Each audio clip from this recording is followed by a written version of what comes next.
السلام علیکم ورحمۃ اللہ وبرکاتہ۔ اعوذ باللہ من الشیطان الرجیم، بسم اللہ الرحمن الرحیم۔ الہاکم التکاثر حتی زرتم المقابر، کلا سوف تعلمون ثم کلا سوف تعلمون كلا لو تعلمون علم اليقين لترون الجحيم ثم لترونها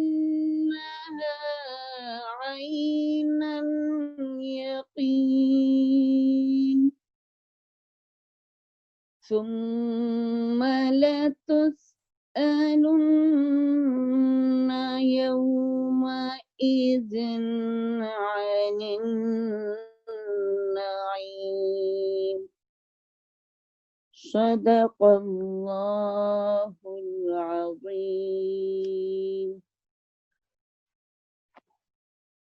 جزاک اللہ، بہت پیاری بہن۔ شروع کرتے ہیں۔ اعوذ باللہ من الشیطان الرجیم، بسم اللہ الرحمن الرحیم۔ سورہ التکاثر، ہم نے پچھلی مرتبہ سورہ القاریہ کی تلاوت اور ترجمہ اور اس کا مفہوم سمجھنے کی کوشش کی تھی، اور آج انشاءاللہ تعالی ہم سورہ التکاثر کو سمجھنے کی کوشش کریں گے۔ سورہ التکاثر اکثریت مفسرین کے نزدیک مکی صورت ہے، اور اس صورت کے اندر ہم نے سورہ القاریہ میں قیامت کا منظر پڑھا تھا۔ ہم نے یہ دیکھا تھا کہ اللہ رب العالمین قیامت کا کیا نقشہ کھینچتے ہیں، اس دن کی، اس گھڑی کی میں انسانوں کی کیا کیفیت ہوگی، پہاڑوں اور دنیا کی دیگر چیزوں کی کیا کیفیت ہوگی۔ اور آج کی صورت ہمیں انشاءاللہ تعالی یہ فہم دے گی کہ دنیا کی اس زندگی کی کیا حقیقت ہے، اور انسان کو دراصل کس چیز کو اہمیت اپنی زندگی میں دینی چاہیے۔ یہ صورت جو ہے یہ دراصل ہمیں دنیا کی بالخصوص ان چیزوں کی جانب توجہ دلاتی ہے جو کہ انسان کے لیے غفلت کا باعث ہے۔ ہم ترجمہ پڑھتے ہیں اور پھر انشاءاللہ تعالیٰ اس چیز کو سمجھنے کی کوشش کرتے ہیں۔ پہلی آیت کا ترجمہ ہے، تم لوگوں کو زیادہ سے زیادہ اور ایک دوسرے سے بڑھ کر دنیا حاصل کرنے کی دھن نے غفلت میں ڈال رکھا ہے۔ اگلی آیت ہے، یہاں تک کہ اسی فکر میں تم لبے گور تک پہنچ جاتے ہو، یعنی یہاں تک کہ تم اسی فکر میں قبر تک پہنچ جاتے ہو۔ اگلی آیت ہے، ہرگز نہیں، ان قریب تم کو معلوم ہو جائے گا۔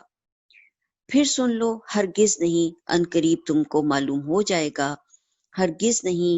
اگر تم یقینی علم کی حیثیت سے اس روش کے انجام کو جانتے ہوتے تو تمہارا یہ طرز عمل نہ ہوتا، تم دوزخ دیکھ کر رہو گے۔ پھر سن لو کہ تم بالکل یقین کے ساتھ اسے دیکھ لو گے، پھر ضرور اس روز تم سے ان نعمتوں کے بارے میں جواب طلبی کی جائے گی۔ اب اگر ہم دیکھیں تو اس کی پہلی آیت کے اندر جو الفاظ استعمال ہوئے ہیں وہ دراصل غور کرنے والے ہیں، سوچنے والے ہیں، اور انسان کو کسی خاص چیز کی جانب توجہ دلانے والے ہیں۔ اس آیت کے اندر الہاکم التکاثر میں دو الفاظ اصل میں استعمال ہوئے ہیں۔ ایک بات تو یہ ہے کہ تم کسی غفلت میں ہو، تم غفلت میں پڑے ہوئے ہو، اور دوسری جو بات ہے وہ یہ ہے کہ وہ غفلت کس چیز کی ہے، زیادہ سے زیادہ کثرت حاصل کرنا، زیادہ سے زیادہ ایک دوسرے سے بڑھ جانا۔ اب تھوڑا سا ان دونوں الفاظ کے مفہوم کو دیکھ لیتے ہیں تاکہ ہمیں سمجھ آئے کہ اللہ رب العالمین ہم سے کیا بات کہنا چاہتے ہیں۔ پہلا جو لفظ استعمال ہوا ہے الہاکم، الہاکم لہب سے ہے، جس کے اصل معنی غفلت کے ہیں، لیکن عربی زبان میں یہ لفظ ہر اس شغل کے لیے بولا جاتا ہے جس سے آدمی کی دلچسپی اتنی بڑھ جائے کہ وہ اس میں منہمک ہو کر دوسری اہم ترین چیزوں سے غافل ہو جائے۔ اس مادے سے جب الحاکم کا لفظ بولا جائے گا تو اس کا مطلب یہ ہوگا کہ کسی لہو نے تم کو اپنے اندر ایسا مشغول کر لیا ہے کہ تمہیں کسی اور چیز کا جو اس سے اہم تر ہے ہوش باقی نہیں رہا، اسی کی دھن تم پر سوار ہے، اسی کی فکر میں تم لگے ہوئے ہو، اور اس انہماک نے تم کو بالکل غافل کر دیا ہے۔ اب اگر ہم غور کریں تو اس میں ایسا نہیں کہا گیا ہے کہ تم کوئی غلط کام کر رہے ہو بلکہ یا کسی غلط چیز کے ساتھ تم منسلک ہو، بلکہ یہ کہا ہے کہ جس چیز کے ساتھ تم منسلک ہو اس کے ساتھ دراصل تمہارا رویہ غفلت کا ہو گیا ہے، اور وہ اتنی غفلت کا ہے کہ تم اس کے اندر رہنا تو تمہاری مجبوری ہے، لیکن اس کے اندر رہتے ہوئے تم کسی اہم ترین چیز سے غافل ہو گئے ہو۔ ابھی ہم دیکھیں گے انشاءاللہ تعالی کہ وہ اہم ترین چیز کیا ہے۔ دوسرا لفظ جو یہاں پہ استعمال ہوا ہے وہ تکاثر کا ہے۔ تکاثر کہتے ہیں، تکاثر کے معنی جو لفظ یہاں پہ تکاثر کا استعمال ہوا ہے،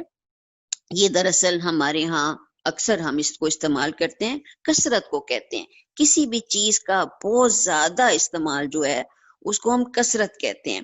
اور کثرت جو ہے وہ کسی بھی چیز کی یہاں پہ مراد ہو سکتی ہے۔ اللہ رب العالمین یہ کہتے ہیں کہ کثرت سے چیز کو حاصل کرنے کی جو طلب ہے اس نے تمہیں کسی اور اہم چیز کی طرف سے غفلت میں ڈال رکھا ہے۔ اب اگر ہم غور کریں تو دنیا میں رہنا ہماری مجبوری ہے، ہم سب آئے اسی لیے ہیں کہ اللہ رب العالمین نے ہمیں یہاں پر دنیا میں بھیجا ہے، اور ہمیں دراصل اب یہ بات غور کرنی ہے یا اس بات کے اوپر سمجھنا ہے اس چیز کو کہ جب ہم یہاں پر آئے ہیں تو ہماری حیثیت کیا ہے اور اس دنیا کی حیثیت کیا ہے۔ تو غور کرنے سے پتہ چلتا ہے کہ یہ دنیا دراصل اگر ہم قرآن کا فہم حاصل کریں تو ہمیں سمجھ میں آتا ہے کہ دنیا دراصل بہت ساری چیزوں کے ساتھ بھری ہوئی ہے، اور اس کے اندر اتنی اٹریکشن، اتنی کشش انسان کے لیے رکھ دی گئی ہے کہ پھر اس کو اس بات کا احساس کم ہو جاتا ہے، یا اس کے اندر سے اس بات کا احساس نکل جاتا ہے کہ اس نے اس دنیا سے چلے بھی جانا ہے، جبکہ دنیا سے واپس جانا ایک بہت بڑی حقیقت ہے۔ لیکن اکثریت انسانوں کی اس طرح سے اس دنیا کے اندر زندگی بسر کرتی ہے، یا زیادہ تر افراد اس انداز سے دنیا میں زندگی گزار رہے ہوتے ہیں گویا کہ انہوں نے کبھی واپس نہیں جانا ہے، یا ان کو اگر واپس جانا بھی ہے تو اس بات سے وہ غافل ہیں کہ یہاں سے جانے کے بعد پھر کیا ہوگا، اس کی کیا حقیقت ہے اور اس کی کیا اہمیت ہے۔ چنانچہ یہاں پہ یہ بنیادی طور پر ایک کوشچن ہے۔ قرآن جس کا جو ہمیں فہم دیتا ہے وہ ہم نے پچھلی مرتبہ بھی دیکھا تھا کہ وہ بتاتا ہے کہ دنیا آخرت کی کھیتی ہے، اور جو یہاں بوگے تم وہاں جا کر کاٹو گے، لیکن یہی وہ نقطہ ہے جس کو سمجھنا انسان کے لیے مشکل ہے۔ اس مشکل کی وجہ کیا ہے؟ اس کی بہت ساری وجوہات ہیں، لیکن یہاں پر جو وجہ بتائی گئی ہے یا جو فہم ملتا ہے ہمیں قرآن کا، وہ یہ ہے کہ تم کو زیادہ سے زیادہ ایک دوسرے سے آگے چیزیں بڑھنے کی جو طلب ہے اس نے تمہیں غفلت میں ڈال رکھا ہے۔ اب اس کے 3 معنی ملتے ہیں، تکاثر کے 3 مطلب بنتے ہیں۔ ایک بات تو یہ کہ آدمی زیادہ سے زیادہ کثرت حاصل کرنے کی کوشش کرتا رہتا ہے، یعنی وہ دنیا کے اندر اس بات میں مشغول رہتا ہے کہ زیادہ سے زیادہ کثرت حاصل کرے۔ دوسرے یہ کہ لوگ کثرت کے حصول میں ایک دوسرے سے بڑھ جانے کی کوشش کریں، یعنی صرف کثرت نہیں رہتی ہے بلکہ ایک مقابلہ شروع ہو جاتا ہے جس میں انسان کمپیریزن کرتا ہے، دوسرے کو دیکھتا ہے، غور کرتا ہے، سوچتا ہے فلاں کے پاس یہ چیز ہے تو میرے پاس کیوں نہیں ہے، اور اسی کثرت کے حصول میں وہ ایک دوسرے سے آگے بڑھ جانے کی کوشش کرتا ہے۔ تیسری بات یہ ہے کہ لوگ ایک دوسرے کے مقابلے میں اس بات پر پھر فخر بھی جتاتے ہیں کہ انہیں ایک دوسرے سے کثرت حاصل ہے۔ جس کے پاس زیادہ ہوتا ہے وہ اپنے آپ میں پھولا نہیں سماتا ہے، وہ اپنے آپ میں فخر میں محسوس کرتا ہے، اس کا انداز، اس کی چال، اس کے اطوار چینج ہو جاتے ہیں، بدل جاتے ہیں، اور جس کے پاس نہیں ہوتا ہے وہ اپنے آپ کے اندر شرمندگی محسوس کرتا ہے اور اپنے آپ کو کمزور محسوس کرتا ہے۔ یہ انسان کا دنیا کی اس زندگی کے اندر رہتے ہوئے عمومی رویہ ہے۔ وہ ایک دوسرے سے زیادہ چاہتا ہے دنیا کو حاصل کرنا، زیادہ سے زیادہ پھر ایک دوسرے سے بڑھنے کے لیے مقابلہ بازی شروع کرتا ہے، اور پھر نہ صرف مقابلہ بازی کرتا ہے بلکہ اس کے اوپر فخر بھی محسوس کرتا ہے۔ اب اگر ہم غور کریں تو ہمیں یہ سمجھ میں آتا ہے اس آیت کے اندر کہ اللہ تعالیٰ یہ فرماتے ہیں کہ تم لوگ ایک دوسرے سے آگے بڑھنے کی دھن میں اتنے غافل ہو گئے ہو کہ تمہیں پتہ ہی نہیں چلتا کہ تمہارا اصل مقصد کیا تھا۔ اب یہ جو ایک دوسرے سے دنیا زیادہ بڑھ جانے کی دھن ہے، اس میں انسان اصل میں حاصل کیا کرنا چاہ رہا ہوتا ہے، یا وہ کون سی چیزیں ہیں جو کہ دراصل اس کو اصل میں غافل کر رہی ہیں۔ اگر غور کریں تو انہی چیزوں کا نام دنیا ہے، اس میں رہنا ہی ہے، لیکن یہ ایک انسان کے ساتھ نہ جانتے ہوئے نہ چاہتے ہوئے بھی شاید یہ ایک آزمائش لگی ہوئی ہے، یہ ایک امتحان لگا ہوا ہے کہ جس دنیا میں آس پاس جو چیزیں اس کے بکھری ہوئی ہیں ان کو صرف پانا مقصود نہیں بن جاتا، بلکہ وہ اتنی کثرت سے اتنی زیادہ دل میں جگہ پیدا کر لیتی ہیں کہ انسان انہی کے اندر گم ہو کے رہ جاتا ہے۔ وہ چیزیں کیا ہو سکتی ہیں؟ وہ چیزیں اصل میں دنیا کے تمام فائدے، تمام حاصل ہونے والی سامان عیش ہیں، اس میں اس کا کھانا پینا ہے، اس کا کپڑا ہے، اس کا گھر ہے، اس کی اگر غور کریں تو انسان کی آرزوئیں اور تمنائیں کہیں پہ بھی کھڑی نہیں ہوتی ہیں۔ پھر اسی طرح سے لذت کے سامان ہیں، بہت ساری چیزیں ہیں جو کہ اس کی انٹرٹینمنٹ میں آتی ہیں، اس کی لذت میں آتی ہیں، اس کو انجوائمنٹ میں آتی ہیں، انسان اس کے پیچھے اپنے آپ کو مصروف رکھتا ہے۔ یا اسی طرح سے انسان ایک دوسرے کے لیے خود قوت اور اقتدار ایک بہت بڑی اٹریکشن ہے۔ انسان چاہتا ہے کہ مجھے پاور ملے، میں دوسرے کے اوپر حکومت کروں، میں دوسرے سے آگے بڑھ جاؤں اس چیز میں، مجھے لوگ سمجھیں کہ ہاں میں کوئی چودرانی ہوں یا چودھری ہوں، یا جو بھی انسانوں کے اندر چیزیں پائی جاتی ہیں، وہ ایک پاور کی شکل میں انسان اس کو چاہتا ہے کہ وہ دوسرے میں سے اس میں آگے بڑھے۔ اسی طرح سے اگر انسان دیکھے تو ایک دوسرے کے جو علم ہے یا دنیا کی جو ہے مادی میٹیریلزم ہے، مادی چیزیں ہیں، وہ انسان کے اندر بہت زیادہ کشش رکھتی ہیں، اور انسان اس کے لیے ایک دوسرے سے آگے بڑھ جانے کی جو خواہش ہے وہ اس کے اندر پیدا ہوتی چلی جاتی ہے۔ اب اگر ہم اس چیز کو سمجھنے کی کوشش کریں کہ اصل میں اللہ رب العالمین نے یہ سب چیزیں دراصل انسان کی ضرورت کے لیے تو بنائی ہیں، اس کے بغیر اس کا گزارا بھی نہیں ہے، لیکن جو کثرت والا جو مفہوم ہے اور جو غفلت والا مفہوم ہے وہ یہ بتاتا ہے کہ دراصل ان چیزوں کو ایک بیلنس رکھنا، ایک سٹیج کے اوپر رکھنا، ایک مناسب کیفیت کے اندر رکھنا انسان کے لیے ضروری ہے۔ اگر ایسا نہیں کرتا تو پھر امکان موجود ہے کہ وہ اسی دنیا میں غافل ہو کر اصل چیز سے لاپرواہ ہو جائے گا۔ حدیث میں آتا ہے، بخاری اور مسلم کی روایت ہے، حضرت عمر بن عوف سے روایت ہے کہ رسول اللہ صلی اللہ علیہ وسلم نے فرمایا کہ میں تم پر فقر و ناداری آنے سے نہیں ڈرتا، لیکن مجھے تمہارے بارے میں یہ ڈر ضرور ہے کہ دنیا تم پر وسیع کر دی جائے جیسے کہ تم سے پہلے لوگوں پر وسیع کی گئی تھی، پھر تم اس کو بہت زیادہ چاہنے لگو جیسے کہ انہوں نے اس کو بہت زیادہ چاہا تھا اور اسی کے دیوانے اور متوالے ہو گئے تھے، اور پھر وہ تم کو برباد کر دے جیسے کہ اس نے ان اگلوں کو برباد کر دیا تھا۔ تو وسیع دنیا انسان کے اوپر کر دی جانی دراصل پھر اس کی آزمائش بن جاتی ہے۔ اسی طرح سے ترمذی کی روایت ہے، کعب بن ایاز سے روایت ہے کہ میں نے رسول اللہ صلی اللہ علیہ وسلم سے سنا، آپ صلی اللہ علیہ وسلم ارشاد فرماتے تھے کہ ہر امت کے لیے کوئی خاص آزمائش ہوتی ہے، اور میری امت کی خاص آزمائش مال ہے۔ مال کے اندر آزمائش رکھی گئی ہے کہ وہ تم اس میں اتنے غافل ہو جاؤ گے کہ تم اصل چیزوں سے لاپرواہ ہو جائے گے۔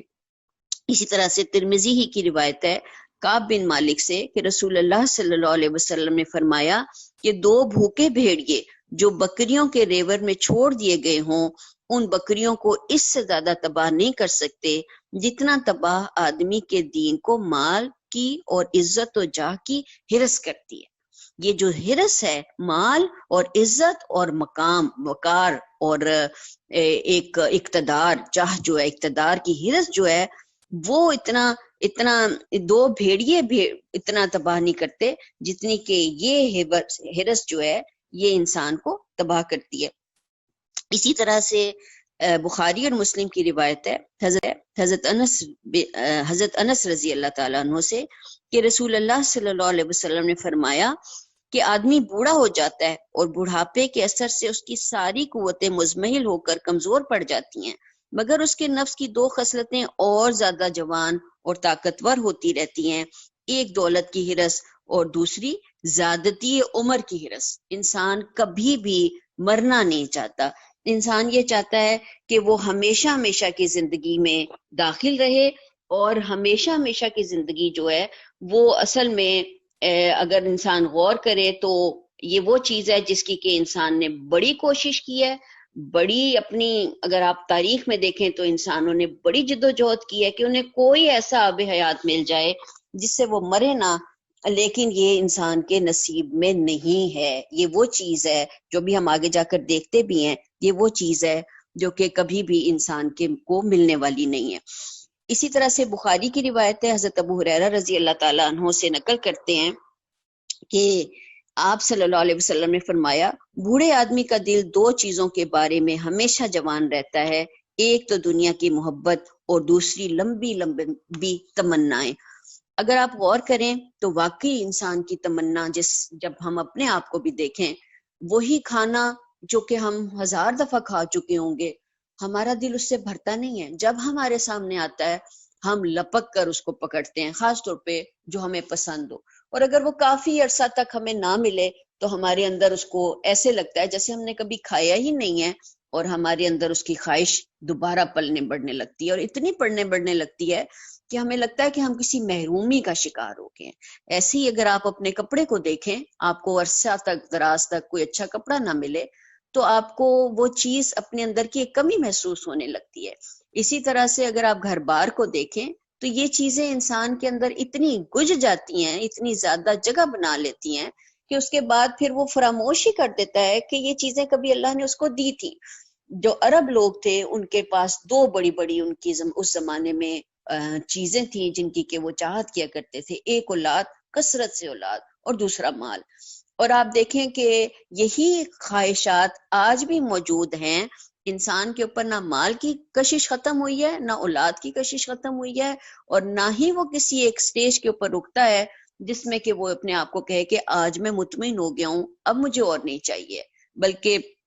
جیسے حدیث میں آتا ہے کہ نبی کریم صلی اللہ علیہ وسلم نے فرمایا کہ ابن آدم کے پاس اگر 2 وادیاں بھر کر مال ہو تو وہ تیسری وادی کی تمنا کرے گا۔ ابن آدم کا پیٹ مٹی کے سوا کسی بھی چیز سے بھر نہیں سکتا، یہ بخاری کی روایت ہے۔ یعنی اصل میں واقعتاً مٹی ہی جب انسان جاتا ہے اور وہ مٹی ہو جاتا ہے، اس وقت ہی اس کی چیز، اس کا پیٹ بھرتا ہے، ورنہ دراصل وہ کسی بھی چیز پر مطمئن نہیں ہوتا۔ اسی طرح سے بخاری کی روایت ہے حضرت عبداللہ بن عباس سے کہ رسول اللہ صلی اللہ علیہ وسلم نے ارشاد فرمایا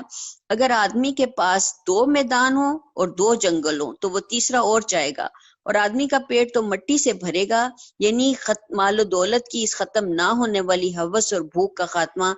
بس قبر میں جا کر ہوگا، اور اللہ اپنے بندے پر عنایت اور مہربانی کرتا ہے جو اپنا رخ اور اپنی توجہ اس کی طرف کر لے۔ اللہ اس بندے پر عنایت اور مہربانی کرتا ہے جو اپنا رخ اور اپنی توجہ اس کی طرف کر لے۔ یہی وہ گر ہے جس سے کہ وہ دراصل اپنے آپ کو ان چیزوں کی تمنا سے باہر نکال سکتا ہے کہ انسان اپنا رخ اپنے رب کی طرف کر لے تو چانس موجود ہے کہ دنیا کے اندر سے اس کی ان چیزوں کی طلب جو ہے وہ کم ہونا شروع ہوگی۔ بہرحال یہ جو پہلی آیت ہے، تم لوگوں کو زیادہ سے زیادہ اور ایک دوسرے سے بڑھ کر دنیا حاصل کرنے کی دھن نے غفلت میں ڈال رکھا ہے۔ حتی زرتم المقابر، یہاں تک کہ تم لبے گور تک پہنچ جاتے ہو، یہاں تک کہ تم لبے گور تک پہنچ جاتے ہو۔ اب اگر آپ غور کریں تو یہاں یہ نہیں کہا گیا کہ تم موت تک پہنچ جاتے ہو، بلکہ یہ کہا گیا ہے، یعنی موت تمہیں آ لیتی ہے، بلکہ یہاں یہ کہا گیا ہے کہ تم لبے گور تک پہنچ جاتے ہو، قبر تک پہنچ جاتے ہو۔ اور اس کے اندر ایک لطیف سا باریک سا نقطہ ہے، اور وہ یہ ہے کہ اتنی چیزوں کی جو تمنا جو تم دنیا کے اندر کرتے رہے تھے جنہیں حاصل کرنے کی، تو دراصل تمہارا اصل حصول جو ہے وہ قبر ہے. اتنی ہی جگہ ہے جتنی کہ قبر میں تمہیں ملے گی، یا اتنا ہی ٹکڑا ہے جو دراصل تمہارا ٹکڑا بنے گا. وہ بھی معلوم نہیں ہے کہ سکون کا باعث ہوگا یا عذاب کا باعث ہوگا، لیکن بہرحال وہی ٹکڑا دراصل تمہارا نصیب ہے، اس کے علاوہ کوئی اور چیز نصیب نہیں ہے. گویا کہ یہاں سے یہ بات سمجھ میں آتی ہے کہ دراصل موت ایک ایسی چیز ہے جس سے انسان کا چھٹکارا نہیں ہے، اور جب چھٹکارا نہیں ہے تو پھر چانس موجود ہے کہ دنیا میں جو کچھ وہ حاصل کر رہا تھا وہ دراصل وہ فراموش کر جائے گا کہ وہ ختم ہو جانے والا ہے. اس کے اندر جیسا وہ ایک شعر ہے کہ تم ہی کہہ دو وہ راز جو گنبد گردوں میں ہے، موت ایک چپتا ہوا کانٹا دلے انسان میں ہے. انسان جس چیز کو اپنے اندر سے ختم نہیں کر سکتا وہ موت ہے. کلو نفس ذائقۃ الموت، ہر نفس کے لیے موت جو ہے وہ مقرر کی گئی ہے، اور انسان یہ وہ چیز ہے جس سے کہ وہ چھٹکارا نہیں پا سکتا. کلو من علیہا فان، جو کچھ اس دنیا میں ہے سب فانی ہے اور ختم ہو جانے والا ہے، اور اس میں انسان کی اپنی ذات جو ہے وہ سب سے بڑھ کر ختم ہونے والی ہے. حدیث میں آتا ہے، بخاری کی روایت ہے، حضرت انس رضی اللہ تعالیٰ عنہ بیان کرتے ہیں کہ رسول خدا صلی اللہ علیہ وسلم نے کچھ لکیریں کھینچی اور پھر فرمایا کہ انسان کی لمبی لمبی آرزویں ہیں، بس وہ اسی طرح امیدوں اور آرزوؤں کی حالت میں ہوتا ہے کہ قریبی لکیر یعنی موت اس کو آ لیتی ہے. اب یہ وہ چیز ہے جو انسان کے اصل میں رگے گردن سے زیادہ قریب اس کے لگی ہوئی ہے، اور وہ اسی بات کو دراصل سمجھنے سے قاصر رہتا ہے کہ اس کی حقیقت کیا ہے. ایک ٹیکسٹ ہے جو میں آپ کے سامنے پڑھتی ہوں، اور یہ ٹیکسٹ دراصل آپ کو بتائے گا کہ ہونا تو یہ چاہیے کہ جب اتنی طلب، اتنی محنت، اتنی کوشش، اتنی جد و جہد اس دنیا کو حاصل کرنے میں انسان نے لگا دی ہو تو پھر اس کو مرنا نہیں چاہیے، پھر اس کی لمبی عمر ہونی چاہیے جہاں وہ اس سے فائدہ تو حاصل کر سکے. لیکن دوسری جانب ایک جانب انسان لمبی آرزوؤں اور تمناؤں میں زندگیاں بسر کر رہا ہوتا ہے، اور دوسری جانب اس لمحے کا اس کو پتہ ہی نہیں ہوتا ہے کہ وہ اس کے ساتھ لگا ہوا ہے. یہ ٹیکسٹ ہے، آپ حجاج بن یوسف کو لیجئے. یہ تاریخ اسلام کا ظالم ترین شخص تھا. خلیفہ عبد الملک بن مروان نے اسے گورنر بنایا. اس نے اپنے 30 سالہ دور میں عالم اسلام کی ان ہستیوں کی داڑھیوں کو خون سے رنگین کر دیا جن کی طرف کچھ لوگ کمر موڑنا بھی گناہ سمجھتے تھے. لیکن پھر کیا ہوا؟ یہ حجاج بن یوسف تقریباً 1,00,000 لوگوں کو قتل کرنے، خانہ کعبہ کی دیواریں گرانے اور حجر اسود توڑنے کے باوجود 52 سال کی عمر میں معدے کے سرطان میں مبتلا ہوا، جس کی وجہ سے یہ خوراک ہضم نہیں کر سکتا تھا. جو کھاتا تھا کہہ کر دیتا تھا، اور معدے کے درد کی وجہ سے ساری رات اور سارا دن تڑپتا رہتا تھا. یہ آخری وقت میں سردی کا شکار بھی ہو گیا. اسے شدید سردی محسوس ہوتی تھی اور یہ سردی سے بچنے کے لیے اپنے ارد گرد آگ جلواتا تھا. آگ کی حدت کی وجہ سے اس کی جلد جل جاتی تھی، لیکن سردی کی شدت ختم نہیں ہوتی تھی. میں اکثر سوچتا ہوں کہ حجاج نے جس عہدے اور اقتدار کے لیے اپنے ضمیر، احساس اور انسانیت کی قربانی دی، اسے کم از کم 500 سال زندہ رہنا چاہیے تھا. لیکن افسوس اسے ان تمام مظالم کے باوجود چند گھنٹوں کی اضافی مہلت بھی نہ مل سکی، اور یہ فقط 52 سال کی عمر میں مر گیا. اور یہ حجاج بن یوسف کے ساتھ بڑی زیادتی ہے. آپ تاریخ میں حجاج بن یوسف سے ذرا سا پیچھے چلے جائیں، آپ یزید کے دور میں چلے جائیں تو یزید کے دور میں کربلا جیسا دل خراش واقعہ پیش آیا. ابن زیاد اور شمر نے یزید کے اقتدار کی خاطر امام عالی مقام حضرت حسین رضی اللہ تعالیٰ عنہ کے خاندان، یہ پلیز مائک بند کر لیجئے، اور ان کے ساتھیوں کو بے دردی سے شہید کر دیا. لیکن ہوا کیا؟ یزید یہ سب کرنے کے 3 سال بعد انتقال کر گیا. ابن زیاد 5 اور شمر 2.5 سال بعد انتقال کر گیا. آپ تھوڑا سا آگے آئیں. چنگیز خان نسل انسانی کا سب سے بڑا قاتل تھا. اس نے قریباً 84 لاکھ لوگ قتل کیے، اور یہ اسی طرح کی ایک جنگی مہم میں 64 سال کی عمر میں فوت ہو گیا. اسی اقتدار کے لیے اشوک اعظم نے اپنے 64 بھائی مروا دیے. لیکن کیا ہوا؟ کتنی مہلت مل سکی؟ ہم اگر اپنی زندگی میں جھانک کر دیکھیں تو تھوڑی سی دولت و اقتدار کے لیے دن رات ظلم کرتے ہیں. ہم دوسروں کا حق مارتے ہیں، دوسروں کے ساتھ فراڈ کرتے ہیں، ہم دوسروں کی زمین جائیدادوں پر قبضے کرتے ہیں، ہم دوسروں کی زندگی بھر کی کمائی بھی چھین لیتے ہیں، ہم چوری کرتے ہیں، ڈاکے ڈالتے ہیں، قتل کرتے ہیں، دھونس دھمکی سے دوسروں سے پیسہ ناجائز طریقے پر نکلواتے ہیں، سیاسی جوڑ توڑ کرتے ہیں، اپنے مخالفین پر جھوٹے پرچے بھی کرواتے ہیں، ہم اس دولت، زندگی، اختیار، اقتدار کے لیے اپنا ضمیر، انسانیت، احساس، ایمان تک بیچ دیتے ہیں، ہم اخلاقیات کی تمام حدیں پھلانگ جاتے ہیں، لیکن اس کے بعد کیا ہوتا ہے؟ ہم یہ سب کچھ کرنے کے بعد بھی زیادہ عرصہ زندہ نہیں رہ سکتے ہیں، ہم اپنے ہاتھوں مرنے والے مقتول کے چند سال بعد خود بھی دنیا سے رخصت ہو جاتے ہیں، ہم جس اختیار، اقتدار اور عہدے کے لیے انسانیت کی تمام حدیں عبور کر گئے، یہ اقتدار، یہ عہدہ اور یہ اختیار چند سال بعد سرکتی ہوئی ریت کی مانند ہمارے ہاتھوں سے نکل جاتا ہے، ہماری مدت اقتدار پوری ہو جاتی ہے، ہم سے ہمارا عہدہ چھن جاتا ہے یا پھر ہم ریٹائر ہو جاتے ہیں اور چند برسوں کی ذلت، خواری، بیماری کے بعد دنیا سے رخصت ہو جاتے ہیں، زمین پر رہ جاتی ہے، مکان، دکان اور فیکٹری بک جاتی ہے، روپیہ پیسہ بینک کھا جاتے ہیں یا کوئی سالہ بہنوئی لے کر اڑ جاتا ہے یا پھر ہمارا کوئی بیٹا جوئے یا طوائف کے چکر میں اڑا دیتا ہے یا پھر یہ پیسہ آخر میں طبیبوں اور ڈاکٹروں کے کام آتا ہے۔ حجاج بن یوسف سے لے کر ہم تک انسانوں کے ساتھ ایسا کیوں ہوتا ہے؟ میں انسان کی اس بے وقوفی پر پریشان نہیں ہوتا، مجھے پریشانی ظلم کے بعد ظالم سے ہونے والے سلوک پر ہوتی ہے۔ میرا خیال ہے کہ انسان جس عہدے، جس مال اور جس اقتدار کے لیے اتنی قربانیاں دیتا ہے، یہ اس کے بعد بھی اس سے چھننی نہیں چاہیے۔ اس انسان کو اتنی قربانیوں کے بعد مرنا نہیں چاہیے، اسے کم از کم 2-3 ہزار سال زندہ رہنا چاہیے۔ کیا ہم ان گنتی کے چند برسوں کے لیے یہ سب کچھ کرتے ہیں؟ کیا مظلوم اور ظالم کی زندگی میں صرف چند برس کا فرق ہوتا ہے؟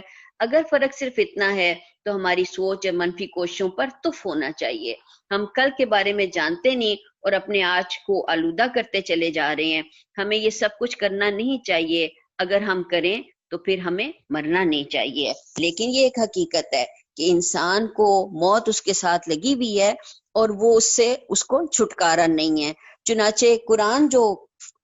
جس چیز کی جانب توجہ دلا رہا ہے وہ یہ ہے کہ حتی زرتم المقابر، یہاں تک کہ تم قبر غور تک پہنچ جاتے ہو۔ اور یہ پھر آج میرا اور آپ کا دراصل سوچنے کا مقام ہے، غور کرنے کی حقیقت ہے کہ پھر وہ کیوں ایسا ہوتا ہے کہ دنیا ہمارے سامنے ہم جانتے ہیں کہ یہ وقتی ہے، اس کے باوجود ہم اس کو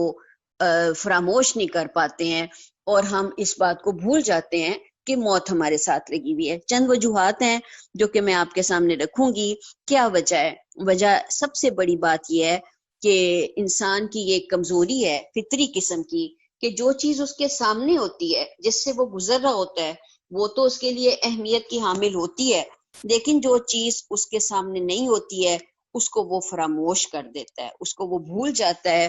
اور اس کو آنکھ سمجھ نہیں پاتا۔ یہ بھی وجہ آگے ہم دیکھیں گے بھی انشاءاللہ تعالی۔ لیکن چونکہ آخرت دیکھی نہیں ہے، چونکہ وہ ابھی نظر نہیں آتی ہے، تو انسان اس کو اس طرح سے سمجھ نہیں سکتا۔ حالانکہ دنیا کے معاملے میں انسان بڑا تیز ہے، اس کو 40 سال بعد بھی اگر مکان میں جانے کا اگر امکان موجود ہو تو وہ آج اس کی تیاری کرتا ہے۔ اس کو پتا ہو کہ مجھے اپنی اولاد کو کامیاب کرنا ہے تو وہ آج اس کے لیے محنت کرتا ہے۔ لیکن اس کے باوجود دنیا ایک ایسی چیز ہے کہ انسان اس میں رہتے ہوئے فراموش کر جاتا ہے کیونکہ وہ آخرت اس نے دیکھی نہیں ہے، اور یہی انسان کا پھر امتحان ہے۔ دوسری وجہ اس کی خواہشات ہیں، جو ابھی ہم نے ان کا ایک وسیع دسترخوان ہے۔ یہ چیزیں دنیا میں امتحان کے لیے رکھی گئی ہیں، نہ کہ آزادانہ استفادہ کے لیے۔ آدمی اگر ان چیزوں کو امتحان کی نظر سے دیکھے تو وہ بقدر ضرورت ان کو حاصل کرے گا اور احتیاط اور ذمہ داری کے احساس کے ساتھ ان کو استعمال کرے گا۔ لیکن آدمی عام طور پر ذمہ دارانہ رویہ پر قائم نہیں رہتا۔ مادی چیزوں کی کشش اس کو اپنی طرف اس طرح کھینچتی ہے کہ ان کی طرف ہی دوڑ پڑتا ہے۔ مزید یہ کہ اس کی ہرس کہیں رکتی نہیں ہے، وہ زیادہ سے زیادہ حاصل کرنے کی کوشش میں لگا رہتا ہے۔ وہ اپنے پورے وجود کو دنیا کی کمائی میں مشغول کر دیتا ہے۔ وہ اسی حال میں اپنی صبح و شام بسر کرتا ہے یہاں تک کہ اس کی موت کا وقت آ جاتا ہے اور وہ اپنی زندگی بھر کی کمائی کو موجودہ دنیا میں چھوڑ کر آخرت کی دنیا میں چلا جاتا ہے۔ اس وقت وہ اچانک اپنے آپ کو اس حال میں پاتا ہے کہ اس کے پاس ان چیزوں میں سے کوئی چیز نہیں جو زندگی کے اگلے مرحلے میں اس کے کام آ سکے۔ آدمی چاہتا ہے کہ وہ زیادہ سے زیادہ کمائے، وہ زیادہ سے زیادہ ساز و سامان اپنے پاس جمع کرے، وہ اسی دھن میں لگا رہتا ہے یہاں تک کہ اس کی موت آ جاتی ہے۔ اس وقت اس کو معلوم ہوتا ہے کہ جمع کرنے کی چیز تو دوسری تھی اور میں کسی اور ہی چیز کو جمع کرنے میں مصروف رہا۔ دنیا کی چیزوں کا اضافہ صرف آدمی کی مسئولیت کو بڑھاتا ہے، جتنی جمع کریں گے اتنا اللہ رب العالمین کے پاس سوال بڑھے گا۔ دنیا کی چیزوں کا اضافہ صرف آدمی کی مسئولیت کو بڑھاتا ہے، اور آدمی اپنی نادانی سے یہ سمجھتا ہے کہ وہ اپنی کامیابی میں اضافہ کر رہا ہے۔ تو دنیا کی چیزوں کی کشش جو اللہ تعالیٰ نے اس کے اندر رکھی ہے، وہ ایک بہت بڑی وجہ ہے جو کہ انسان کو غفلت میں ڈالتی ہے۔ ایک اور بڑی وجہ جو کہ پھر ہمیں سمجھ میں آتی ہے، وہ انسان کی اپنے کردار کی بلندی کو بھول جانا ہے۔ یہ اگر ہم غور کریں تو اللہ نے ہمارے اندر بڑی ہی خوبصورت صفات رکھی ہیں، اگر ہم غور کریں تو اللہ نے ہمیں بڑا ہی اچھا بنایا ہے، لیکن انسان اپنی اپنی جو انسانی بلندی ہے اس کو بھول جاتا ہے، اور یہ جو ایسے ٹکے ٹکے کی دو چار چیزیں ہیں جو کہ ہر ایک کے پاس بکھری پڑی ہیں، کسی کی کم ہے تو کسی کی زیادہ ہیں، اس کے پیچھے وہ اپنی انسانی بلندی کو فراموش کر دیتا ہے۔ ایک اور ٹیکسٹ ہے جو کہ میں آپ کو سامنے پڑھتی ہوں تو اس سے آپ کو سمجھ آئے گی کہ دراصل انسان کے اندر کی جو خوبصورتیاں اللہ نے رکھی ہیں ان کو اس کو باہر نکالنا چاہیے تھا، لیکن ان مادی چیزوں کے اندر اتنی کشش تھی کہ انسان نے اپنی اس اعلیٰ چیز کو فراموش کر دیا۔ یہ ٹیکسٹ ہے، موجودہ دنیا حق کی نشانیوں سے بھری ہوئی ہے، انسان کا ضمیر اس کو سچائی کی طرف رہنمائی دیتا ہے، کائنات اپنے پورے وجود کے ساتھ سچائی کا خاموش اعلان ہے، اسی کے ساتھ خدا کا پیغمبر خدا سے ہدایت لے کر الفاظ کی صورت میں اس حقیقت کا آخری حد تک اظہار کر رہا ہے۔ اس طرح خدا نے انسان کے لیے ہدایت کا عالمگیر اہتمام کر رکھا ہے۔ اگر انسان ان خدائی آوازوں کو سنے، ان سے ہدایت لینے کی کوشش کرے تو وہ کبھی گمراہ نہیں ہو سکتا۔ آدمی یقینی طور پر سچائی کو پا لے گا اور پھر وہ اس منزل کی طرف چل پڑے گا جو اس کی کامیابی کی اصل منزل ہے۔ اس عمل کے دوران اس کا ذہنی ارتقاء ہوگا، اس کی روح ترقی یافتہ روح بنتی چلی جائے گی، وہ خدا کا مطلوب انسان بن جائے گا جس کے لیے اس نے ابدی سعادتیں مقرر کی ہیں۔ مگر انسانوں کے ساتھ یہ المیہ پیش آتا ہے کہ وہ مادی ترغیبات کے مقابلے میں شکست کھا جاتا ہے، مادی رونقیں انہیں اپنی طرف کھینچ لیتی ہیں، وہ ضمیر کی آواز، کائنات کا اعلان اور پیغمبر کی ہدایت ہر ایک کو نظر انداز کر کے مادی زینتوں کی طرف دوڑ پڑتے ہیں، اور آخرکار یہ ہوتا ہے کہ بہترین امکانات سے بھری ہوئی دنیا میں وہ تباہ و برباد ہو کر رہ جاتے ہیں۔ خدا نے انسان کے لیے اس دنیا میں بہترین امکانات کھولے ہیں، اس نے یہاں وہ تمام اسباب مہیا کر دیے ہیں جس کے ذریعے انسان بلندیوں کی طرف سفر کر سکے، مگر اس سفر کی شرط یہ ہے کہ انسان اپنے آپ کو سطحی چیزوں سے اوپر اٹھائے، وہ خواہش کی پیروی نہ کرے، وہ ظاہری رونقوں کو نظر انداز کر کے اعلیٰ حقیقتوں کو اپنی توجہ کا مرکز بنائے۔ ایسے لوگ ہی اعلیٰ انسانی مرتبے تک پہنچیں گے۔ جو لوگ ایسا نہ کریں گے وہ اپنے آپ کو پستیوں میں گرا لیں گے۔ تو یہ دراصل دنیا کی چیزیں دراصل اس کی پستی کا باعث ہیں، اس کی اخلاقی زوال کا باعث بنتے ہیں، یہ اس کی اپنی کمزوریوں کا باعث بن جاتی ہیں، اور دراصل جس چیز کی طرف اس کو توجہ کرنی چاہیے تھی، اپنے اخلاق، اپنے کردار، اپنے اندر اللہ نے جو ضمیر اس کو دیا ہے اس کی آواز سن کر ایک خوبصورت انسان بننا، اس سے وہ اپنے آپ کو غافل کر لیتا ہے۔ چنانچہ قرآن یہ کہتا ہے کہ تم اسی فکر میں کیا ہوتا ہے کہ تم لبے گور تک پہنچ جاتے ہو۔ اللہ تعالیٰ پھر فرماتے ہیں ہرگز نہیں، ان قریب تم کو معلوم ہو جائے گا، پھر سن لو کہ ہرگز نہیں، ان قریب تم کو معلوم ہو جائے گا، ہرگز نہیں، یعنی یہ اللہ تعالیٰ چونکہ آخرت کا نقشہ کھینچ رہے ہیں کہ ایک وقت آنا ہے کہ تمہیں پھر علم ہوگا، پھر دوبارہ کہتے ہیں بالکل نہیں، ہرگز نہیں، ان قریب تمہیں پتہ چل جائے گا،